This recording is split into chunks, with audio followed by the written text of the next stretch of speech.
Advocate Satish T Padmanabhan. എവർക്കും സാദരമായിട്ടുള്ള നല്ല നമസ്തേ. മറ്റൊരു നിയമപരമായ ചോദ്യത്തിനുകൂടി ഉത്തരം.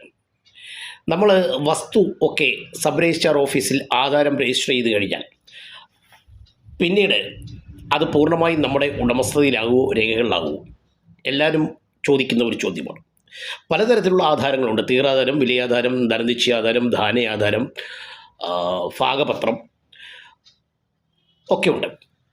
പക്ഷേ നമ്മൾ ആധാരമെഴുത്തു ഓഫീസിൽ നമ്മൾ ആധാരം രജിസ്റ്റർ ചെയ്തു, ആധാരത്തിൻ്റെ നമ്പർ കിട്ടി, അതുകൊണ്ട് മാത്രം സർക്കാർ രേഖകളിൽ അതിൻ്റെ ഉടമസ്ഥാവകാശം നമ്മുടെ പേരിലാകുന്നില്ല. അതിന് രണ്ട് കാര്യം നമുക്ക് ചെയ്യണം.